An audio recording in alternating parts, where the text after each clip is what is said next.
নমস্কাৰ ডিৱাই 365 এই বিশেষ অনুষ্ঠান NPS international school presence digital সিটিজেনশিপলৈ আপোনাক স্বাগতম জনাইছো ষ্টুডিঅত মই অংকুৰ বৰঠাকুৰ আজি এই যেটো অনুষ্ঠান এই অনুষ্ঠানটোত কথা পাতিব বিচাৰিছো হেউটাকৈ কৰোনা সৃষ্ট পৰিবেশত শিক্ষাৰ ক্ষেত্ৰখনত যি বাধাৰ সৃষ্টি হৈছে এই প্ৰসংগটোৰ লগতে ডিজিটেল সিটিজেনশিপ এই প্ৰসংগত আমি সবিস্তাৰে আলোচনা কৰিবলৈ আমন্ত্ৰণ জনাই আনিছো এনপিএছ ইন্টাৰনেশ্যনেল স্কুলৰ তিনিজনকৈ বিষয়া তেওঁলোক আজি আমাৰ সৈতে ষ্টুডিঅত আছে তেওঁলোকক প্ৰথমে মই পৰিচয় কৰাই দিব বিচাৰিছো এনপিএছ ইন্টাৰনেশ্যনেল স্কুলৰ প্ৰতিষ্ঠাপক অধ্যক্ষ আমাৰ সৈতে আছে জিতেন্দ্ৰনাথ দাস আপোনাক স্বাগতম জনাইছো আমাৰ সৈতে আছে এনপিএছ স্কুলৰ টেকনিক্যাল হেড অঞ্চুমান মহান্তি আপোনাক স্বাগতম জনাইছো লগতে আমাৰ সৈতে আছে এনপিএছ ইন্টাৰনেশ্যনেল স্কুলৰ একাডেমিক কোঅৰ্ডিনেটৰ মিস্টাৰ টি কন্নন আপোনাকো স্বাগতম জনাইছো অনুষ্ঠানৰ মাজলৈ যোৱাৰ পূৰ্বে আলোচনাৰ মাজলৈ যোৱাৰ পূৰ্বে এটা কথা আপোনালোকক জনাই ল'ব বিচাৰিছো এনপিএছ ইন্টাৰনেশ্যনেল স্কুল গুৱাহাটীৰ এখন আগশাৰীৰ বিদ্যালয় আপোনালোকে জানে যথেষ্ট সুনাম বিগত সময়ছোৱাত অৰ্জন কৰিছে প্ৰতিষ্ঠানখনৰ ছাত্ৰ-ছাত্ৰীসকলে যথেষ্ট সফলতাৰে উত্তীৰ্ণ হৈ তেওঁলোকৰ ভৱিষ্যতৰ বাট বুলিবলৈ সক্ষম হৈছে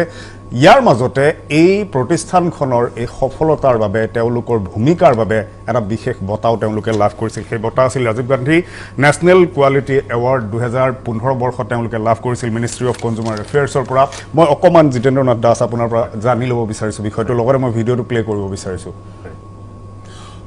Rajiv Gandhi national quality award 2015 চনত ভাৰত চৰকাৰৰ মিনিষ্ট্ৰি অফ কনজিউমাৰ এফেয়াৰ্ছৰ যিটো তাত তিনিটা মিনিষ্ট্ৰি আছিলে small scale industries large scale industries আৰু মিডিয়াম স্কেল ইণ্ডাষ্ট্ৰি তিনিটা মিনিষ্ট্ৰি যে টপ এৱাৰ্ড তাত সৰ্বমুঠ 17টা এৱাৰ্ড আছিলে তাৰে প্ৰথম এৱাৰ্ডটো আমি বেষ্ট অফ অল এৱাৰ্ডটোৰ নাম হৈছে best of all Rajiv Gandhi national quality award এই এৱাৰ্ডটো পাবলৈ সক্ষম হৈছিলোঁ এই এৱাৰ্ডটো জেনেৰেলি কৰ্পৰেটলৈকে যায় যেনেকৈ ইয়াৰ আগত মথুৰা ৰিফাইনেৰী পাইছিলে এবাৰ ৰেলৱে ফেক্টৰী বেংগলোৰে পাইছিলে আৰু স্কুল ছেকশ্যনত ভাৰতবৰ্ষৰ ভিতৰত আমি প্ৰথমবাৰৰ কাৰণে এই এৱাৰ্ডটো পাবলৈ সক্ষম হৈছোঁ আৰু ইয়াৰ সক্ষম হোৱাৰ কাৰণকেইটাই হ'ল আমি আমাৰ যিটো ছিষ্টেম আমাৰ যিটো ষ্ট্ৰেটেজিক প্লেনটো আমাৰ যিটো আমি বেছিক বুলি কওঁ কোৰ ভেলু যিটো আপুনি যিটো মৰেল ভেলুৰ দৰে আমি স্কুলত আমি 5টা কোৰ ভেলুৰ ওপৰত এমফেচাইজ কৰাইছিলোঁ প্ৰথমটো আছিলে আমাৰ ফৰৱাৰ্ড লুকিং দ্বিতীয়টো আছিলে এক্সেলেন্স তৃতীয়টো আছিলে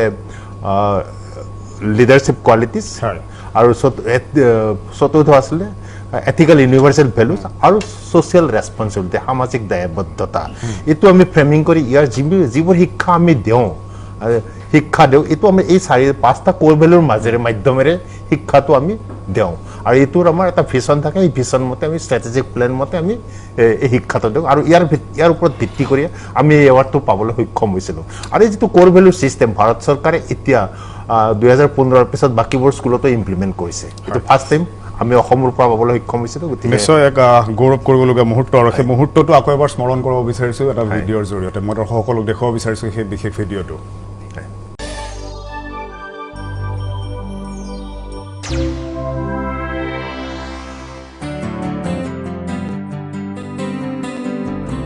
Rajiv Gandhi National Quality Award 2013, NPS International School, Guwahati.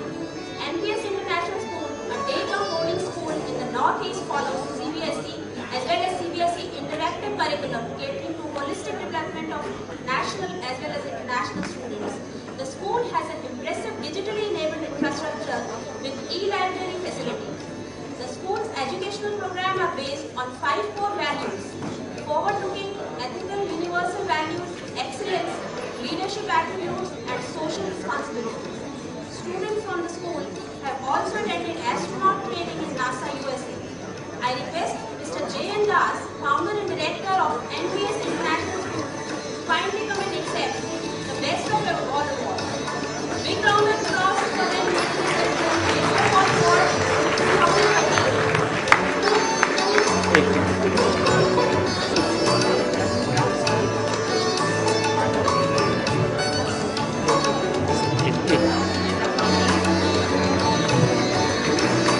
Yeah.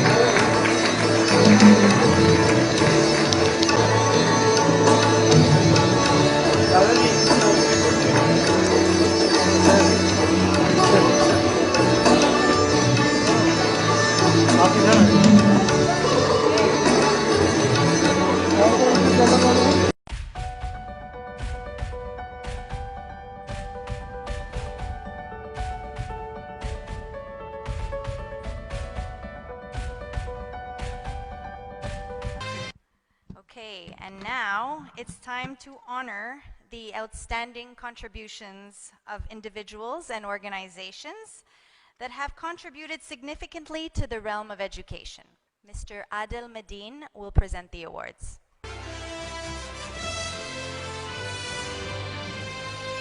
Jitendra Nath Das.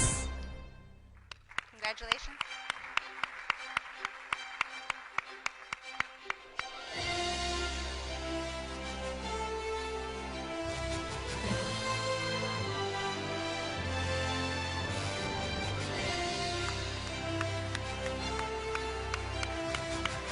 Congratulations, Mr. Das.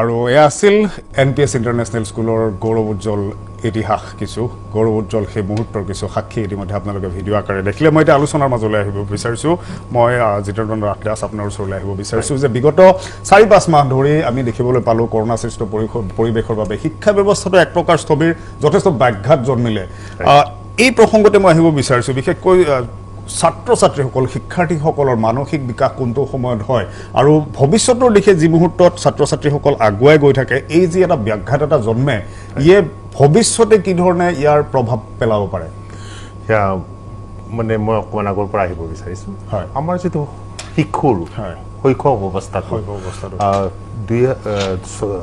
by 6 years around 90% development হয় আৰু এই 95% যিটো এৰিয়া এইটো যিটো এজ এই এজটো মেডিকেল ভাষাত golden hour of human development বুলি কয় এই যিটো ক্ৰুচিয়েল সময়ত ফিজিকেলি যিখিনি ডেভেলপমেণ্ট ইয়াত বিশেষকৈ 3টা প্ৰকাৰৰ শিক্ষাৰে গুৰুত্ব দিয়া যায় ইয়াত বেছিকৈ লিটাৰেচি যিটো লিটাৰেচি আৰু নিউমাৰী যিটো নাম্বাৰ আৰু ভাষাৰ যেনেকৈ আমি ইংলিছত যদি আমি যিটো আলফাবেট ল'ৰা ছোৱালীয়ে শিকিব তাত প্ৰনাউন্সিয়েশ্যন খুব ষ্ট্ৰং হয় আৰু দ্বিতীয় পৰ্যায়টোত দ্বিতীয় নম্বৰটো হ'ল ৰিচুৱেল এণ্ড ৰুটিন এই যিখিনি সময় এই সময়খিনিত এজন ল'ৰাক যদি আমি খুব ভালদৰে ট্ৰেইন কৰাব মানে শিক্ষা দিব পাৰোঁ শৈশৱ অৱস্থাত যেনেকৈ ৰুটিনছ টাইম টেবুল খোৱাৰ টাইম কোনটো সময়ত শুব লাগিব কোনটো সময়ত পঢ়িব লাগিব এই ৰুটিনখিনি যদি আমি আভাস ভালকৈ নিদিওঁ ভৱিষ্যতে সেই পাৰ্টিকুলাৰ মানুহজন এডাল্ট যেতিয়া হ'ব চাকৰিৰ পিছত বা শৈশৱত চাকৰি এডাল্ট হ'লে ডাঙৰ হ'লে আপ টু 40 yearsৰ পিছত যিবিলাক টাইম মেনেজমেণ্টত কিছুমান ইছ্যু অহা দেখা যায় গতিকে সেইকাৰণে এইখিনি সময় গোল্ডেন আৱাৰ বুলি গোল্ডেন আৱাৰ হিউমেন ডেভেলপমেণ্ট বুলি কোৱা যায় যেন এইখিনি সময়ত যদি যিখিনি আমি শিক্ষা ভালকৈ যদি আমি গঢ় দিব পাৰোঁ ল'ৰাজনৰ পৰা আমি সুফল পাব পাৰোঁ তৃতীয় পৰ্যায়টো হৈছে ৰিচুৱেল যিটো ট্ৰেছ মানে যিটো আমি ৰিলেশ্যনশ্বিপ যেনেকৈ ককাক দেউতাকৰ লগত ৰিলেশ্যন বন্ধু বান্ধৱৰ লগত ৰিলেশ্যন যিবিলাক এতিয়া যিটো আমাৰ কৰোণাৰ কাৰণে যিবিলাক ল'ৰা ছোৱালীবোৰে আজি ফ্ৰেণ্ডক লগ পোৱা নাই ককা দেউতাক লগ পোৱা নাই ঘৰৰ ভিতৰতে আবদ্ধ হৈ থাকিব লগা হৈছে সিহঁতৰ এটা মেণ্টেল ষ্ট্ৰেছবোৰ বাঢ়ি গৈছে এই ষ্ট্ৰেছবোৰ যদি বাঢ়ি যায় এইখিনি যদি এই বিকাশখিনি 6 yearsৰ ভিতৰত যদি নহয় তাত ভৱিষ্যতে কিছুমান সাইড এফেক্ট বা ডিস্টাৰবেন্স আহিব পাৰে গতিকে এইখিনি সময়ত যথেষ্ট আমি গুৰুত্ব দিব লাগিব আৰু এইখিনি কেনেকৈ আমি ভালকৈ ট্ৰেইন কৰিব পাৰোঁ ইয়াৰ ওপৰত গুৰুত্ব দিলে পিছত ভৱিষ্যতে ভাল ফল পোৱা যায় নিশ্চয় এই প্ৰসংগটোত যথেষ্ট নিশ্চয় সকলোৱে জানিব পাৰিছে যে এই সময়খিনি যথেষ্ট গুৰুত্বপূৰ্ণ আৰু এই প্ৰসংগত যেহেতু আপুনি ভৱিষ্যতৰ দিশটো আৰু গৈ আছিলে মই অকণমান আৰু এটা ক'ব বিচাৰিছোঁ যিটো মই এটা সাধাৰণ এক্সাম্পল দিব বিচাৰিছোঁ যে আমেৰিকাৰ কথা এইটো কৈছোঁ আমেৰিকাত যিটো ছামাৰ ভেকেশ্যন প্ৰায় 2.5 মাহৰ পৰা 3 মাহলৈকে গৰম বন্ধ কিন্তু এই যিটো লাৰ্নিং যিটো মানসিক ডেভেলপমেণ্ট যিটো মানসিক বিকাশ যিটো বিকাশটো পেণ্ডামিক বা তাত যিটো আমেৰিকাৰ ইছ্যুটো প্ৰথম কৰি লৈছোঁ তাত যেতিয়া দিয়ে 2 সপ্তাহ পিছত যদি ফৰ্মেল এডুকেশ্যনটো ষ্টপ হৈ যায় তাত কিছুমান যিটো ৰিচাৰ্চ মতে মানসিক ডেভেলপমেণ্ট বহুতখিনি বাধাৰ সৃষ্টি হোৱা তাত দেখা গৈছে আৰু এই যিটো পেণ্ডামিকৰ ভিতৰত এইটোৰ ওপৰত এতিয়ালৈকে কোনো ৰিচাৰ্চ হোৱা নাই কিন্তু এইটোতো আমি যথেষ্টখিনি আমি ল'ৰা ছোৱালী ডিপ্ৰেশ্যন ষ্ট্ৰেছটো যথেষ্টখিনি বাঢ়ি যাব কাৰণ সিহঁতে ভাৰ্চুৱেল স্কুল দেখিছে ভাৰ্চুৱেল স্কুল দেখি অকণমান সিহঁতৰ বেনিফিট হৈছে একেবাৰে নহয় বুলি মই ক'ব নোৱাৰোঁ কিন্তু এইটো এফেক্ট বিশেষকৈ সৰু বাচ্চাৰ ক্ষেত্ৰত বহুত ডাঙৰ এটা এফেক্ট কৰিব আৰু এই এফেক্টটো আজি আমি দেখা নাই কিন্তু ভৱিষ্যতে ইয়াৰ ফল ল'ৰা ছোৱালীৰ পেৰেণ্টছে অভিভাৱকে পাব। निश्चय। मैं इतिया मिस्टर अंशुमन मोहंती, मैं आपसे जानना चाहता हूँ, ये जो फिलहाल कोरोना वायरस का जो प्रेजेंट सिनेरियो है, फिलहाल स्टूडेंट को ऑनलाइन क्लासेस करवाया जा रहा है, लैपटॉप, डेस्कटॉप या फिर मोबाइल या फिर एक टैबलेट में उन लोगों का क्लासेस या एजुकेशन उन लोगों का आगे बढ़ रहा है। तो इस हिसाब में जिस तरह ये चल रहा है, पेरेंट्स को किस तरह मॉनिटर करना चाहिए? क्या उनका जो बच्चे जो स्टूडेंट्स है वो लोग कैसे ये डिवाइस यूज कर रहे हैं, कैसे मॉनिटर किया जा सकता है? जी जी, सो मैं पहले दिखाना चाहूँगा, मेरा एक सर वीडियो क्लिप्स है, अगर उसको चला दिया जाएगा। सो एक्चुअली क्या इन दिस प्रेजेंट सिनेरियो जो ये कोविड-19 में है, तो हम बोल रहे थे बच्चे मोबाइल क्यों यूज़ कर रहे हैं। हाँ, अभी तो हम जो डिवाइस है, मोबाइल हो या लैपटॉप हो या टैबलेट हो, बच्चों को इसलिए दे रहे हैं कि बच्चों का एजुकेशन अच्छा हो। क्यों? क्योंकि अभी हर जगह में ऑनलाइन क्लासेस हो रही है। अब पेरेंट की ये कंसर्न है कि हमने बच्चे को तो सिस्टम तो दे दिया, अब exactly what the child is doing, so how they will know. और टीचर का भी कहना है कि भाई हम तो बच्चों को पढ़ा रहे हैं, बच्चे सामने तो बैठा है, वीडियो ऑन करके बैठा हुआ है, लेकिन वो कर क्या रहा है एग्जैक्टली। सो हमें इसके बारे में जानकारी चाहिए था डिटेल। सो मैं इसके बारे में बताना चाहूँगा, जैसे कि हमारी बेस्ट पेरेंट मॉनिटरिंग ऐप है, जैसे कोस्टेडिया है, गूगल फैमिली लिंक है, सो किड लर्नर्स हैं, lots of different kind of software available in the market. Even also if you go for the window 10, then also you can manage the family link and few more things are there. Now come to the part. So I like to tell to all the parent, so they should stop guessing. There is no need for guess exactly what the child is doing, but simultaneously उनको real में बच्चा क्या कर रहा है इसके बारे में जानना बहुत ज़रूरी है। कि केवल लगता है कि हम बच्चों को दे दिए, हो सकता है गलत कर रहा है, हो सकता है बच्चे बहुत बढ़िया चीज़ कर रहा है जो हमें इसके बारे में नहीं पता है। तो इसका अंदर एक पॉइंट्स है एक्टिविटी मॉनिटरिंग। अब बच्चे एग्जैक्टली जो हमने बच्चों को डिवाइस दिया है वो डिवाइस में क्या कर रहा है, तो अगर हम इसको देखना चाहेंगे तो एक जो कंप्यूटर में जो ऐप खोला है या जो इवन जो वेबसाइट खोला है, तो बच्चों को पूरा डिटेल मिल जाता है उसमें। They will find all the details and simultaneously also there is one more facility, this is basically called content filtering. अगर आप कोई भी वेबसाइट है, अगर आप इसको बंद करना चाहेंगे तो वो भी आप कर सकते हैं। तो देखिए दिस सबसे इम्पोर्टेंट है कि पेरेंट पहले बोलता है कि भाई ये ऑथेंटिक है कि नहीं। और ये जो आपकी ऐप देखिए यहाँ पे this will be cross platform, window में भी चलता है, मैक में भी चलता है, iOS में भी चलता है। और सो इसलिए यार ये जो सॉफ्टवेयर ये स्पेन में बना हुआ है और इसके अभी now it is also the office also at USA, so it's very authentic software. So मैं भी डिटेल बताना चाहूँगा इसके बारे में कि ऐसे पेरेंट को इसका क्या बेनिफिट है और कैसे बच्चों को गाइड करेंगे, इसके बारे में भी डिटेल अभी यहाँ पे आ रहा है। अभी content filtering, so real time में आप बच्चों को जो मान लीजिए कोई गलत वेबसाइट है आप इसको ब्लॉक कर सकते हैं। स्क्रीन टाइम मैनेजमेंट, आप बच्चों को ये बताना ज़रूरी है कि सुबह कितने टाइम उनको पढ़ाई करना है, शाम को रात को इसको आप चाहते हैं कि नहीं रात को हम कोई this no does anything at the night. Social media में जो भी वो हरकतें कर रहे हैं उसकी डिटेल आ जाएगा। Come to the part, this is called premium features. So extended reporting, मतलब सिर्फ ये नहीं कि आप एक दिन या 7 दिन में रिपोर्ट आ जाएगा, ये पूरी आप 30 डेज़ में जो उन्होंने ऐप यूज़ किया है उसके बारे में एक एवरेज आप निकाल सकते हैं, डेली बेसिस वीकली बेसिस निकाल सकते हैं। ब्लॉक पोर्नोग्राफी भी कर सकते हैं, balance screen time, control gamings and apps. अगर बच्चा कोई गेम खेल रहा है उसको भी आप चाहें तो आप उसको उसमें लिमिट कर सकते हैं। आप उसमें 2 घंटा खेलना है, 1 घंटा खेलना है, 15 मिनट खेलना है। यूटी मॉनिटरिंग, इसमें यूटी मॉनिटरिंग में अगर बच्चा सर कोई भी वेबसाइट खोल रहा है तो बच्चों को जैसे कि हम यहाँ पे एक इसमें दिया है कि अलाउ करेंगे या अलर्ट करेंगे या ब्लॉक करेंगे, तो ये फैसिलिटी जो दिया हुआ वहाँ पे, सो उस पर क्या बेसिकली होता है तो उसके सारे स्क्रीनशॉट चला जाता है। जब आप अपना लॉगिन करके देखना चाहेंगे और आपकी ईमेल में भी सारे अलर्ट चला जाता है डिटेल इसकी।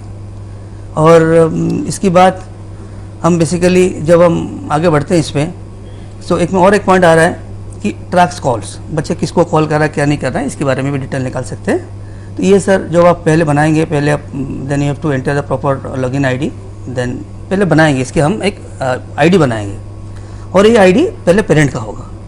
सो पेरेंट आईडी बनाने के बाद देखिए वहाँ पे वो लॉगिन कर रहा है, फिर वो चाइल्ड को ऐड कर रहा है, एक एक चाइल्ड को वहाँ पे ऐड कर रहा है। सो अभी मैंने अपना बेटी को ऐड किया है, फिर अभी पूरा फैमिली को भी ऐड करूँगा एक एक करके। Now this is the activity I am adding the family, whole family in here. So after adding the family, so what I like to find, मुझे ये करना चेक करना है कि बच्चा क्या क्या activity, what exactly they doing, उसका समरी चाहिए मुझे। और समरी के बाद मुझे ये फाइंड आउट करना है कि कौन सी एक्टिविटी में कितने टाइम स्पेंड किया, तो उसकी डिटेल आपको पूरा मिल जाएगी पूरा एक्टिविटी में। अब देखिए वहाँ पे समरी के बाद कितने कौन से टाइम में वो खोला है, कौन सी ऐप खोला है और कितने टाइम इसको यूज किया है, इसकी पूरा डिटेल मॉनिटरिंग वहाँ से हो रही है सिर्फ। और इसके साथ में देखिए नीचे भी स्क्रीनशॉट भी आपको देखिए, यूट्यूब में आपके अलर्ट गया यूट्यूब का, देखिए वहाँ पर रेड कलर में दिखा रहा है। अगर जो भी वेबसाइट जो कि सोशल जो अपनी नेटवर्किंग है, ये देखिए आपकी स्क्रीनशॉट है यहाँ पे, तो यहाँ पे स्क्रीनशॉट आप देख सकते हैं कि एग्जैक्टली क्या खोला है, ऐसा नहीं कि देखिए यानी एवरी एक्टिविटी नजर कर सकते हैं जी, all what exactly child is doing, not only the like know what they are opening through the browser, but what exactly activity they have done. Game भी खेलें या अगर कोई भी ऐप भी खोले हैं वहाँ पे, तो सारी चीज़ आपकी नज़र में सारी चीज़ रहेगा। और अब जो पेरेंट की कंसर्न था कि हमने बच्चों को तो दे दिया, एग्जैक्टली बच्चा क्या कर रहा है, तो उसके बारे में इनको डिटेल मिल जाएगी। ये देखिए यहाँ पे वो दिखा रहा है कि डे वाइज आप जानते हैं कि संडे को या मंडे को कौन सी दिन में आप कौन से टाइम में बच्चों को पढ़ाई करनी है, किस टाइम बच्चों को खेलना है, किस टाइम बच्चों ये सारे किस टाइम सोना है, everything can be manage from there. Now this come to the filtering part, see sir there are two things is coming, allow and you will get alert and you want to block. So which sites are required to be blocked, that you can block, and if you required to give okay, after finding okay child is not doing anything wrong, if you want to allow, then also you can allow that child. It's very most important part that is called as your filtering. जब आप बच्चे 13 साल के नीचे होता है तो ये अपना आप ही फिल्टरिंग होकर यहाँ पे दिखाई दे रहा है। सो 13 साल के बाद अगर आप करना चाहते हैं, इसमें ये फैसिलिटी है, ये गूगल लिंक में नहीं है लेकिन इस पे है यहाँ पे। मोस्ट इंपॉर्टेंट पार्ट से देखिए यहाँ पे, जो डिवाइस में हम इसको लोड करेंगे इसको हम हाइड कर सकते हैं, मतलब बच्चों को पता नहीं चलेगा एग्जैक्टली उसमें क्या दिया हुआ है। पेरेंट मॉनिटर कर रहा है, बच्चों को मालूम नहीं, बच्चों को मालूम नहीं चलेगा कि भाई उसके अंदर जो है क्या हो रहा है। तो इसके बारे में ये बहुत इंपॉर्टेंट पार्ट है इसके अंदर। आप डिपेंड करता है अगर बच्चों को बताना चाहोगे या नहीं बताना चाहोगे। ये देखिए मेरे यहाँ पे जो टीम है और डिटेल आ रही है यहाँ पे जो इसको यूज कर रहे हैं। सो this is basically in here most important part, costing. Costing is not very high in here. देखिए आप एक साल में आप 5 डिवाइस आप यूज कर सकते हैं, कोई भी 5 डिवाइस बच्चों को दे दीजिए, उसमें आप पूरा मॉनिटरिंग कर सकते हैं। और cost is coming 2070 rupees per month, it is near about 172 and next is medium one is there, that depend upon how you want to use, but for a small family ये sufficient है, this is more than enough. So this is the software which is called Costadio, and if the parent they want to use, they can use, then they can monitor what the child is doing, so everything they can find out from here. Thank you, sir. আৰু ইতিমধ্যে দৰ্শকসকলে এই ভিডিঅ'টোৰ জৰিয়তে তেওঁ যি ধৰণে ব্যাখ্যা কৰিলে এই কথা আপোনালোকে জানিব পাৰিছে যে আপোনাৰ সন্তানটিয়ে আপোনাৰ ঘৰত থকা শিক্ষাৰ্থীগৰাকীয়ে এই সময়ছোৱাত অনলাইন শিক্ষাৰ মাধ্যমটোত যি ধৰণে জড়িত হৈছে, মোবাইল কম্পিউটাৰ য'তে ব্যস্ত নাথাকক কিয়, কিদৰে ব্যস্ত আছে, ক'ত ক'ত তেওঁলোকৰ সময়খিনি অতিবাহিত কৰিছে, প্ৰতিটো দিশ আপোনালোকে সূক্ষ্মৰূপে আপোনালোকে নজৰত ৰাখিব পাৰিব। অতি এক সহজ মাধ্যম, ইতিমধ্যে সকলো কথা বুজাই কৈছে তেখেতে। আৰু আপুনিও যদি বিচাৰে তেনেহ'লে আপুনিও এই মাধ্যমটো আঁকোৱালি ল'ব পাৰে, নিশ্চয় আপোনাৰ বাবে লাভদায়ক হ'ব। আৰু ইতিমধ্যে আপোনালোকে জানিব পাৰিছে আজি আমি কথা পাতি আছোঁ এই বিশেষ সময়ছোৱাত, কৰোণা কালৰ সময়ছোৱাত শিক্ষা ব্যৱস্থাটোত যি ধৰণে এক ব্যাঘাত জন্মিছে, অনলাইন মাধ্যমত এতিয়া শিক্ষা ব্যৱস্থাটো আগবঢ়াই নিয়া হৈছে। আৰু এই অনলাইন মাধ্যমত শিক্ষা ব্যৱস্থাটো আগবঢ়াই নিয়াৰ ক্ষেত্ৰত কিছু ক্ষেত্ৰত অভিভাৱকসকলেও যথেষ্ট সচেতন হোৱাৰ প্ৰয়োজন আছে। ছাত্ৰ ছাত্ৰীৰ ওপৰত অভিভাৱকে কিদৰে নজৰ ৰাখিব, শিক্ষাৰ্থীসকল কিদৰে আগুৱাই যাব, সেই সকলো বিষয়ে আজি আমি আলোচনা কৰি আছোঁ। পুনৰ আলোচনাৰ মাজলৈ আহিব বিচাৰিছোঁ মই এতিয়া মিষ্টাৰ টি কন্নন, আপোনাৰ ওচৰলৈ আহিব বিচাৰিছোঁ। I would like to ask you about experimental learning, actually what it is. Yes, sir. So, experiential learning is a process of learning through experience. That is, in general, if you see, to learn a concept, instead of just teaching the kid the concept, you give an activity based on that concept and make the student to do that activity. He can learn better over there. Now, this is what we call it as experiential learning. Now, recently, the government of India have given the new education policy 2020. Right. So one of the important aspect in this policy, if you see, it is experiential learning over there.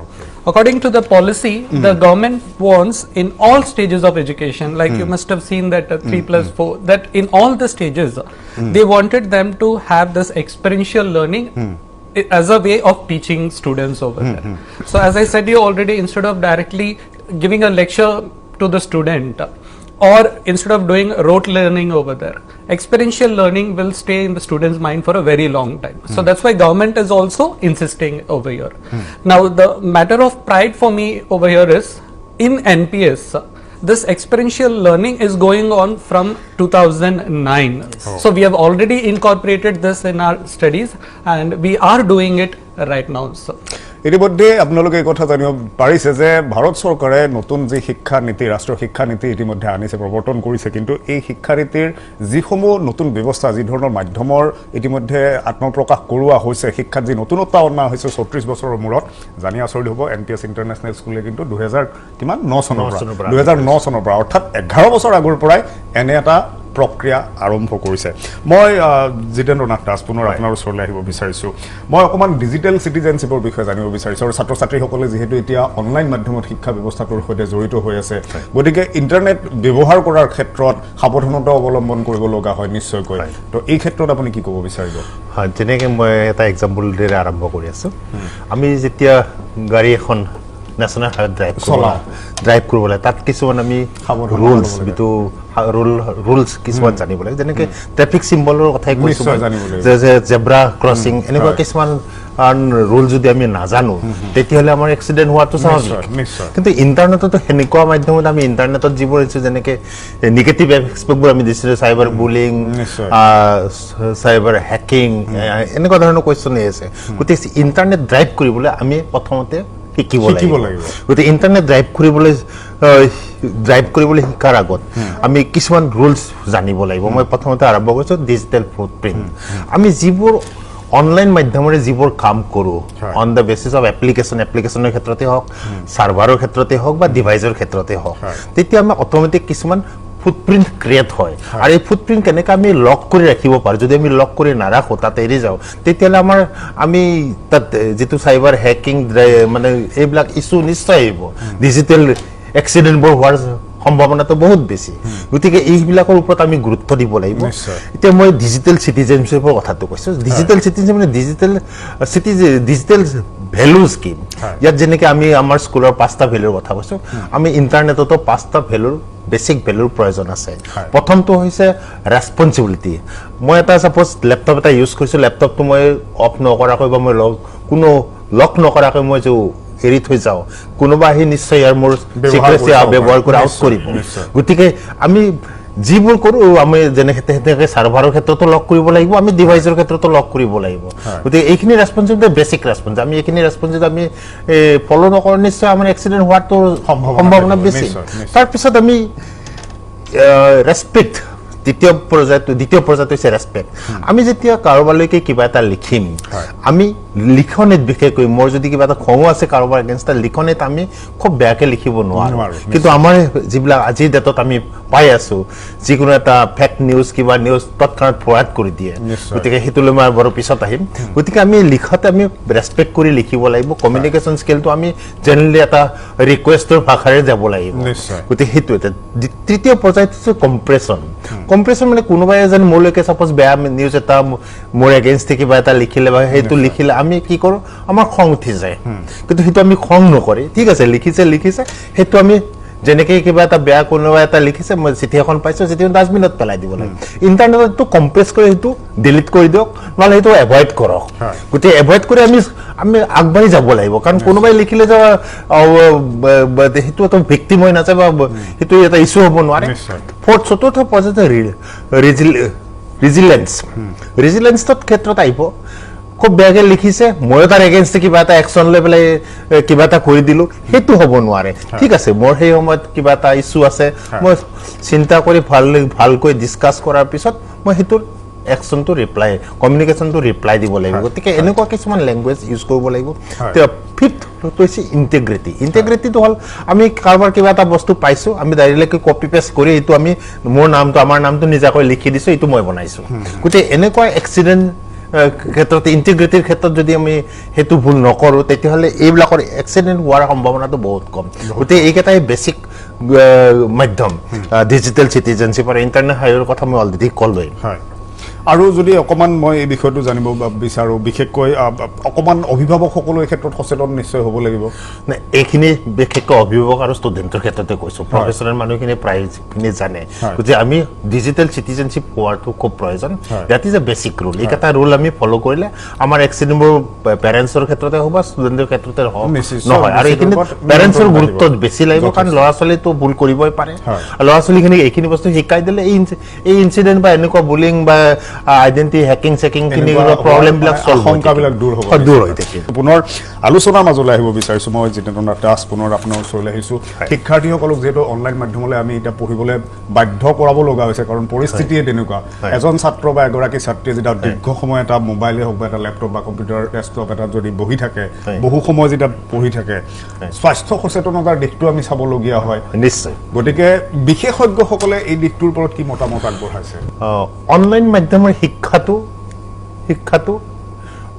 একো ল'ৰা ছোৱালীৰ medical গ্ৰাউণ্ডৰ ফলত লং term কোনো side effect নাই কিন্তু short টাৰ্মৰ কিছুমান ডিমেৰিটছ আছে যেনেকৈ আমাৰ মূৰৰ বিষ হয় চকুৰে পানী ওলায় এইটো শ্বৰ্ট টাৰ্ম প্ৰব্লেম কিছুমান আছে সমস্যা কিছুমান কিন্তু লং টাৰ্মৰ পৰা কোনো প্ৰব্লেম নাই এইটো মেডিকেল চায়েন্সৰ মতে ইয়াত চাৰিটা ভাগ এটা হ'ল মেডিকেল গ্ৰাউণ্ড এটা হ'ল নিউৰ' চাইণ্টিষ্ট আৰু দ্বিতীয় পৰ্যায়টো সেইটো চাইক'লজিষ্ট আৰু তৃতীয় পৰ্যায়টো আমাৰ যিটো চাইবাৰ এক্সপাৰ্ট ইণ্টাৰনেট এক্সপাৰ্ট তেখেতসকলৰ চাৰিটা অপিনিয়ন অলমষ্ট চবৰে প্ৰায় একেই ইয়াত কিছুমান ক্লাছিফাইড কৰা আছে মানে এজ ৱাইজ মানে ছাপ'জ WHO মতে বা আমাৰ ডক্টৰ মাইকেল ৰিচ তেখেত ডাইৰেক্টৰ হাৰ্ভাৰ্ড মেডিকেল স্কুল তেখেতৰ মতে up to 18 month there is no' screen time mobile বা কোনো স্ক্ৰীন টাইম নাই মানে মোবাইল বা অনলাইন মাধ্যমৰ পঢ়াটো সেই চোৱাটো এলাও নহয় কিন্তু 18 মান্থৰ পিছত সেইটো এলাও হয় কিন্তু তাত কিছুমান ইছ্যু আছে যেনেকৈ এজন বাচ্চাই যদি এটা হৰৰ মুভি চায় বা এটা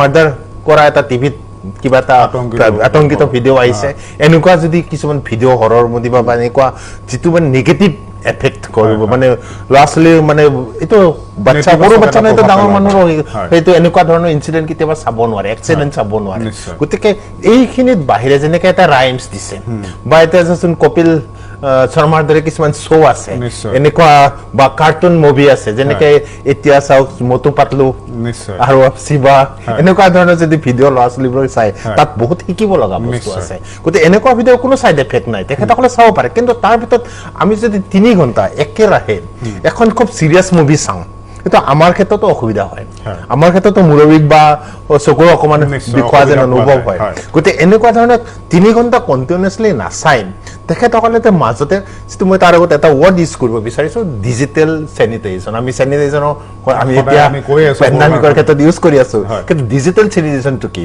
ডিজিটেল চেনিটাইজেশ্যন আধা ঘণ্টা বা 20 মিনিট তেখেতসকলে চাই পেলাই অলপ ওলাই গৈ এটা বেলেগ এটা অবজেক্টিভ চালে বেলেগ এটা ঘৰৰ এটা যিকোনো এটা বস্তুৱে চালে বা 20 ফুট দূৰলৈ এখন বেলেগ এটা ৰুম চালে গতিকে এইবিলাক ডিজিটেল চেনিটাইজেশ্যন মানে সেইটো আই এক্সাৰচাইজটো খুব প্ৰয়োজন আই এক্সাৰচাইজ যদি থাকে এইটোত কোনো চাইড এফেক্ট নাথাকে তাৰমানে ব্ৰেক প্ৰয়োজন আৰু সেনেকৈ অনলাইনৰ ক্লাছৰ ক্ষেত্ৰত কৈছোঁ ক্লাছ আপ টু 1লৈ 2.5 hours এক্সপাৰ্টৰ মতে কোনো প্ৰব্লেম নাই কিন্তু তাত যদি 30 মিনিটছ ক্লাছ কৰে 30 ছেকেণ্ড মিনিমাম ব্ৰেক লাগিব এনেকুৱা চেনিটাইজেশ্যন বা ডিজিটেল হাইজিনৰ প্ৰয়োজন হ'ব এইটো হাইজিন বুলিও ক'ব পাৰে গতিকে এনেকুৱা প্ৰয়োজন হ'ব লাহে লাহে এইটো আপ টু 6লৈ কিছুমান ৰেষ্ট্ৰিকশ্যন থাকে 6ৰ পিছত কোনো ৰেষ্ট্ৰিকশ্যন নাই আপ টু 10 years আৰু এক্সপাৰ্টৰ মতে সেইটো কাৰণে আজি ডেটত ভাৰতৰ বাহিৰত অনলাইন ক্লাছৰ ইম্পৰ্টেঞ্চ বহুতখিনি বাঢ়িছে ভাৰতত কিছুমান এতিয়া আমাৰ HRD মিনিষ্ট্ৰীয়ে কিছুমান ৰুলছ বনাই দিছে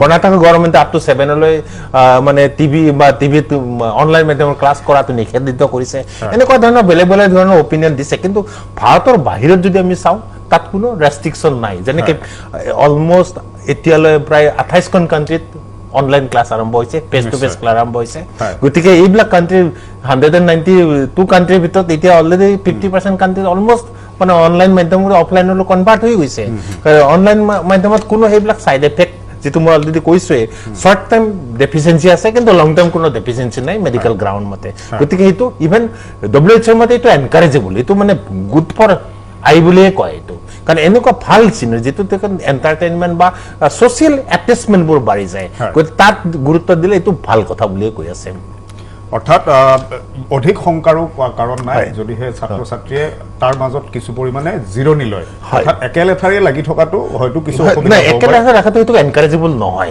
সেইটো ইভেন আমাৰ কাৰণেও নহয় 3 ঘণ্টা ধৰি এখন মুভি চিৰিয়াছ মুভি যদি আমি চাই থাকো আমাৰো মূৰৰ বিষ উঠিব সেইটো কাৰণে ফিল্মৰ মাজত ব্ৰেকো দিয়া দেখা যায় মই পুনৰ মিষ্টাৰ মহন্তি মই আপোনাৰ ওচৰলৈ আহিছোঁ ইতিমধ্যে আমি এই কথাটো আলোচনা কৰিছিলোঁ ইতিমধ্যে মহন্তি ডাঙৰীয়াই কৈছিল যে কিদৰে অভিভাৱকসকলে ছাত্ৰ ছাত্ৰীৰ ওপৰত নিৰীক্ষণত ৰাখিব পাৰিব কিদৰে তেওঁ মোবাইল কম্পিউটাৰ বা লেপটপ ব্যৱহাৰ কৰিছে নিৰীক্ষণত আপুনি ৰাখিব পাৰে এক বিশেষ এপৰ মাধ্যমেৰে মই আৰু এটা এপৰ বিষয়ে জানিব বিচাৰোঁ और एक ऐप के बारे में जानना चाहता हूँ कैसे मॉनिटर किया जा सकता है जी जी जी सो बेसिकली अभी हम बात करेंगे एक this is a free app Google family link so this is one app this is the free app and this is going to help the family to create healthy digital habit. So not only for the child, this is for the whole family. So now we'll talk before you can upload install you have to understand what is the meaning of family link. You have to require to know.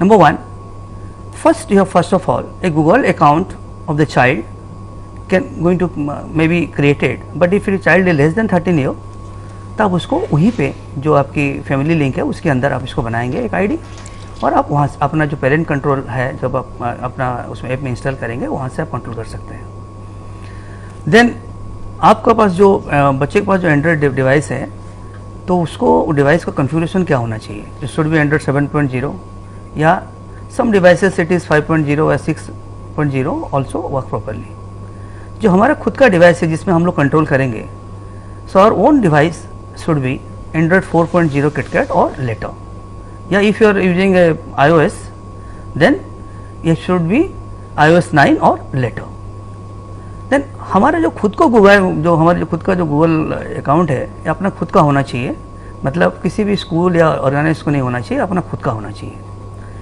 Then this is the app for install for the parent like suppose I am a parent I want to install in my mobile and for that configuration I have already told you it may be for KitKat 4.4 or it may be if it iOS 9 or later then this is the Google family link for the child of the teenager so what exactly parent can do supervise the child Google account guide them the Google proper content good content manage the apps they can use so most important is how does Google Family Link work? So family link contained your Android or iPhone for the kids, Android phone or tablet to help the parent set the certain digital ground rules that work their family such as number one, manage the app that child they can use. That means like which app is required for them that can be managed by the parent. If suppose you are finding okay one app is using for very long time and you want to stop that can be also managed by the parent. And if you want to block any app, yes, if they want to download any app they require your permission. They cannot install from the Play Store directly, they have to enter the Google ID and password then after that they can install. Most then also you can see how much time they are spending on the screen, that also report will comes to you and you can manage. Maybe which is the favorite app we can find out from there, then daily basis, monthly basis, weekly basis all are there. Then bedtime, sometimes what happen like in bedtime children are using little more, so you can fix this after like if it is bedtime so they cannot use that mobile yeah they cannot use because this is a purely mobile app. So then location, so child location is the most important for the parent, exactly where the child is there you have to find out. Then remotely lock the device, suppose we found okay now sleeping time I have forgot, then I can lock it also from there. So these are the very important part in Google Link. So how you can control the child activities, all activities and that will show in the proper device. So now see this one, my daughter Okay, my daughter exactly what they use, I want to see in detail. So this is the thing in here. See exactly. So first one, she was busy with the class for the Zoom classes, and she has browsed for 1.27 minutes, and she played also one game. So next day, now see the every day, today and yesterday, how much time she spent. So getting the detail, and this is my family members. All the family member also given in this side, and it is the managing for my side, and see exactly everything. YouTube how much time they spent, then Microsoft Team how much they spent, even also see the app like WhatsApp and anything like MS Word, how much time he has used for the MS Word. So you are getting everything.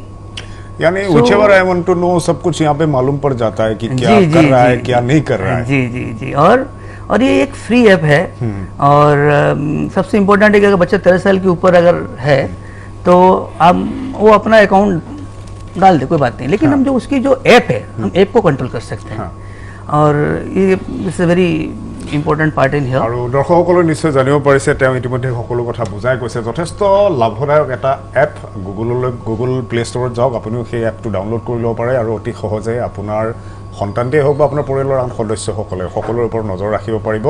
আৰু আটাইতকৈ ভাল কথা যে লোকেশ্যনটো জানিব পৰা হয় যে কোন ঠাইত আপুনি আপোনাৰ সন্তানটো আছে, কিদৰে আছে, সকলো তথ্য আপুনি লাভ কৰিব। আটাইতকৈ এটা লাভদায়ক নিশ্চয় এটা এপ। জিতেন্দ্ৰ নাথ দাস পুনৰ আপোনাৰ ওচৰলৈ আহিছোঁ।